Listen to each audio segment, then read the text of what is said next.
This Venkat for வெங்கஃபின்.com. வீட்டில் எல்லாம் நல்லதும் நடக்கட்டும் சொல்லிட்டு இந்த வீடியோ ஆரம்பிக்கலாம். நான் பர்சனலாக பண்ணுற வீடியோ அது. I just want to share some experiences which I felt. ஒரு சில நேரம் ஒரு சில வேலை பண்ணும்போது நம்ம ஃபிலாசபிக்கலாக யோசிக்க ஆரம்பிச்சிடறோம்.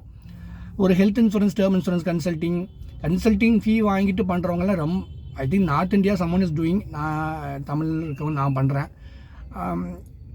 தெரியல, எனக்கு என்னையும் நம்பி நான் பண்ணுறதும் ஒரு வேலைன்னு நம்பி ஒரு சில பேர் கன்சல்ட்டிங்னு பண்ணுறாங்க.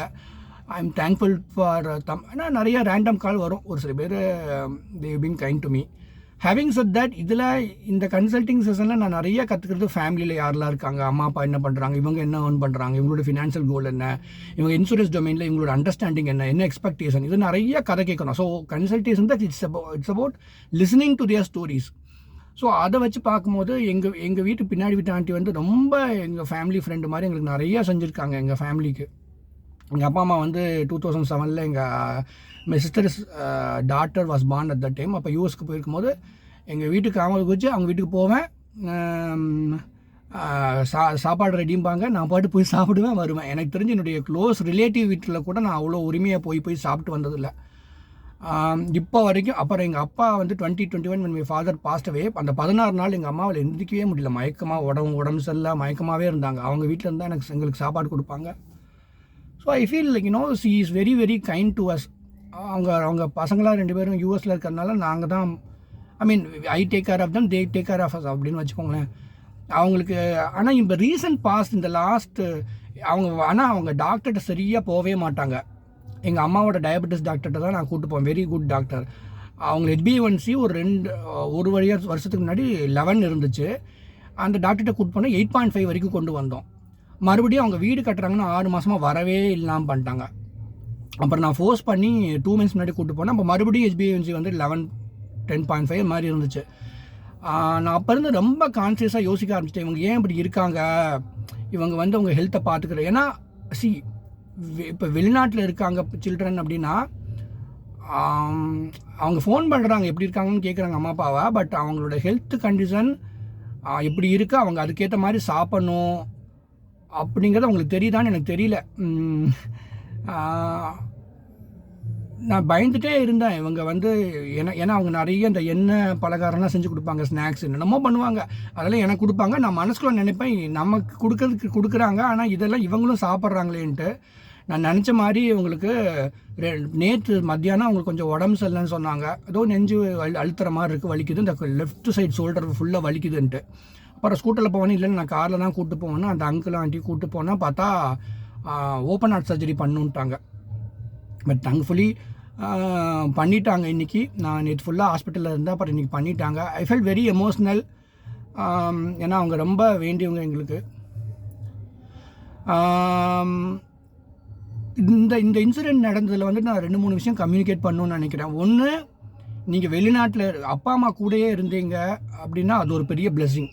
உங்கள் அப்பா அம்மாவுக்கும் சரி, உங்களுக்கும் சரி. அதில் நிறையா மிஸ்கம்யூனிகேஷன் இருக்கலாம், கஷ்டம் இருக்கலாம். பட் இருந்தாலும் it is a blessing first. இல்லை நீங்கள் என்ஆர்ஐயாக இருக்கிறீங்க, இல்லை வெளியூரில், இப்போ நீங்கள் உங்கள் அப்பா அம்மா ஒரு ஊரில் இருப்பாங்க, நீங்கள் ஒரு ஊரில் இருக்கீங்க அப்படின்னா நீங்கள் மானிட்டர் பண்ணுங்க. அவங்க ஃபுட் ஹேபிட்ஸ் என்ன, அவங்க ஹெல்த் ஸ்டேட்டஸ் என்ன, ஒரு டயபெட்டிஸ் என்ன, ஒரு 4 மாதத்துக்கு ஒருக்கா டாக்டர்கிட்ட போகிறாங்களா, அதை கேளுங்க. நீங்கள் நல்லா இருக்கியான்னு கேட்டு சாப்பிட்டியா வச்சேன்னு கேட்குறதோட இதெல்லாம் மானிட்டர் பண்ணுங்கள். அப்புறம் என்னென்ன ஆக்டிவிட்டீஸ் பண்ணுறாங்க அதெல்லாம் நீங்கள் கொஞ்சம் மானிட்டர் பண்ணுங்கள்.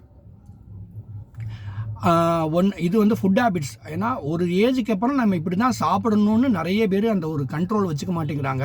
இப்போ இந்த ஆண்டிகிட்டே எனக்கு ரொம்ப ஆசை, இவங்க விரும்பி சாப்பிடுவாங்க. விரும்பி சாப்பிட்றவங்க நீங்கள் இதை சாப்பிடாதீங்கன்னு நம்ம எப்படி சொல்ல முடியும்? அதனால் எனக்கு சொல்கிறதுக்கும் கஷ்டமாக இருக்கும். But I feel very very very bad. She got this இந்த ஹார்ட் அட்டாக் அவங்களுக்கு வந்தது எனக்கு ரொம்ப வருத்தம். பட் அவங்கள நம்ம காப்பாற்றிடுவோங்கிற நம்பிக்கை எனக்கு இருக்குது. நல்ல சர்ஜரிலாம் பண்ணி முடிச்சிட்டாங்க. அவங்க பையன் யூஎஸ்லேருந்து வந்துட்டுருக்காங்க. இப்போ இது ஒரு பக்கம் ஃபுட் ஹேபிட்ஸ் நாங்கள் பார்த்துக்குங்க வயசாகிடுச்சுன்னா. ரெண்டாவது, நீங்கள் சொசைட்டி எப்படி ஆயிடுச்சுன்னா ரொம்ப நியூக்ளியர் ஆயிடுச்சு. நியூக்ளியர் இந்த சென்ஸ் எல்லாருமே அவங்கவங்க, நான் என் ஃபேமிலி, என் குடும்பம், இதுதான். பக்கத்து வீட்டில் யார் இருக்கா, இங்கே இருக்காங்க, இல்லை ஒரு ஊர்லேயே உங்களுக்கு ஒரு ஃபேமிலி ஃப்ரெண்ட் இருக்காங்களான்னு எனக்கு தெரியல. நாளைக்கு உங்களுக்கு கஷ்டம்னா உங்களை கூட்டு போய், இப்போ இந்த ஆண்டி அங்கிள் எங்களுக்கு நிறைய செஞ்சதுனால நான் அவங்கள ஹாஸ்பிட்டல் போய் பார்க்குறது, அவங்கள கூட்டு போகிறது, அது வந்து எனக்கு வந்துட்டு கடமைன்னு I do it naturally to them. கரெக்டாக இல்லையா? அப்போ அவங்க எங்களுக்கு செஞ்சதுனாலே நானும் அதை அவங்களுக்கு வந்துட்டு when I'm doing back to them, எனக்கு அது ஒரு ஆப்பர்ச்சுனிட்டியாக நான் பார்க்குறேன். அது எனக்கு பேர்டனாக தெரியல. ஸோ என்னுடைய ரெக்வெஸ்ட் என்னென்னா, சொசைட்டியில் நியூக்ளியராக இருக்காதீங்க. உங்களுக்கு யாராவது ஒருத்தங்க mean it could be your neighbours அந்த சேம் சிட்டி, ஏதோ ஒரு உங்களால் முடிஞ்ச உதவி செய்யுங்க. So that it will come back to you someday. கண்டிப்பாக அது உங்களுக்கு திரும்பி வரும். யாரோ ஏன்னா இப்போ ஒன்றும் இல்லை, என்னோடய ஃப்ரெண்டு வந்து பெருமை பேசிகிட்டே இருப்பான். என்னோடய ஃப்ரெண்டு வந்து அங்கே யூஎஸில் இங்கே வேலை பார்க்குறேன், இங்கே பார்க்குறேன். அவன் கடைசியில் அவங்க அம்மாவுக்கு வந்து சாகிறதுக்கு முன்னாடி நானும் என் ஃப்ரெண்டு தான் கொண்டு போய் சாப்பாடு போய் கொடுத்துட்டு வந்தோம். ஏன்னா அவன் யூஎஸில் இருக்கான், அந்த பையன் வர முடியல. இது இன்னொரு ஃபேமிலி பற்றி நான் சொல்கிறேன். ஏன்னா நெய்பர்ஸ் நல்லவங்களா இல்லை. கரெக்டாக இல்லையா? ஸோ இது மாதிரி அமையிறது கஷ்டம். அது நெய்பர்ஸ்ங்கிறதோட நீங்கள் ஒருத்தருக்கு நல்லது செய்யும் போது அவங்க உங்களுக்கு நல்லது செய்வாங்க. So this is the second message I want to share with you. Ensure that you have good relationship with your neighbors or the same cityயில். ஏதோ நாளைக்கு நீங்கள் வெளியூரில் இருக்கீங்க, உங்கள் அம்மாவுக்கு அப்பாவுக்கு ஏதோ ஒரு ஆயிடுச்சுன்னா அவங்க ஆத்மார்த்தமாக அவங்க உதவி செய்கிறவங்க யாராவது இருக்கணும் அப்படிங்கிறத ஞாபகம் வச்சுக்கோங்க. நமக்கும் 2 பேர் வேணும்னு. மூணாவது விஷயம், ஃபார் எக்ஸாம்பிள் ஊருக்கெல்லாம் ஹெல்த் இன்சூரன்ஸ் வாங்கணும்னு நான் மெசேஜை அவேர்னஸ் க்ரியேட் பண்ணுறவங்க, எங்கள் வீட்டுக்கு பின்னாடி இருக்கவங்க, நான் தினம் பார்க்குறவங்கள நான் பண்ண முடியாது. இப்போ நான் எங்கள் அம்மாவுக்கு நான் அடுத்த மாதம் 83,000 நான் ப்ரீமியம் கட்ட போகிறேன்னா 2 வருஷத்தில் அது 1 லட்ச ரூபா வருஷம் ப்ரீமியம் ஆக போகுது ஹெல்த் இன்சூரன்ஸுக்கு. எங்கள் அம்மாவுக்கும் எனக்கு மாத்திரம் நான் மெயின்டைன் பண்ணுறேன் ஹெல்த் இன்சூரன்ஸ்னு வச்சுக்கோங்க. வெறும் 10 லட்ச ரூபா கவருக்கு. Because my mother is old. இதை வந்து அவங்க இத்தனைக்கும் அவங்க there not very there well settle. But இருந்தாலும் அவங்களுக்கு அந்த மனசில் அந்த ப்ரீமியம் கட்டுறதுக்கு தோணுமா அப்படிங்கிறது எனக்கு தோணலை. பட் இருந்தாலும் 3 months முன்னாடி ஏதோ கேட்கும் போது நான் சொன்னேன் இந்த மாதிரி ப்ரீமியம் வரும்னு சொல்லிட்டு. பட் நான் அதை நான் பெருசாக ஃபர்தர் எடுத்துகிட்டு போகல. ஏன்னா அவங்களுக்கு 2-3 ஹெல்த் காம்ப்ளிகேஷன் இருந்துச்சு. அப்புறம் நான் 2 year வெயிட்டிங் பீரியட் இருக்கும், அப்புறம் 3 year வெயிட்டிங் பீரியட் இருக்கும் சொல்லும்போது அப்படியான்னு கேட்டுட்டு இருந்தாங்கன்னு ஞாபகம் இருக்குது. இது 3rd விஷயம். ஒரு ஃபேமிலியில் வந்து நல்ல இன்கம் ஸ்டேட்டஸ் இருக்கும் அவங்களுக்கு, பசங்க வந்து ஆனால் மிஸ் பண்ணிடுவாங்க. ஒரு சர்டன் ஏஜ், ஒரு நல்ல ஹெல்த் ஸ்டேட்டஸ் இருக்கும்போது ஹெல்த் இன்சூரன்ஸ் வாங்குறத மிஸ் பண்ணிடுவாங்க. ஸோ அதுக்கப்புறம் நம்ம போய் இந்த வெயிட்டிங் பீரியட்லாம் அவங்களுக்கு சொல்லி கொடுத்து நம்ம வந்து அவங்களுக்கு எஜுகேட் பண்ண முடியாது. அவங்க மைண்ட் செட் அப்படி இருக்கும். அதான் நான் சொல்ல வரேன். ஒரு சில பேர் வந்து பார்த்தீங்கன்னா ஹெல்த் இன்சூரன்ஸ் கன்சல்டிங் பண்ணுவாங்க, வாங்கவே மாட்டாங்க. அதுக்கு மெயின் ரீசன் அவங்களுடைய ஹெல்த் ஸ்டேட்டஸ் அப்படி இருக்கும். So this is what I want to share with you. ஒன்று, வயசாகிடுச்சுன்னா உங்கள் அப்பா அம்மாட்ட சொல்லுங்கள், அவங்க ஃபுட் ஹேபிட்ஸை நீங்கள் மானிட்டர் பண்ணுங்கள், ஃபுட் ஹேபிட்ஸை பார்த்துக்க சொல்லுங்கள். செகண்ட் மெசேஜ், நீங்கள் நியூக்ளியராக இருக்காதீங்க. உங்கள் சுற்று வட்டாரத்தில் ஏதோ நல்லவங்கன்னு உங்களுக்கு தெரிஞ்சால் அவங்களுக்கு உங்களால் முடிஞ்ச நல்லது செய்யுங்க.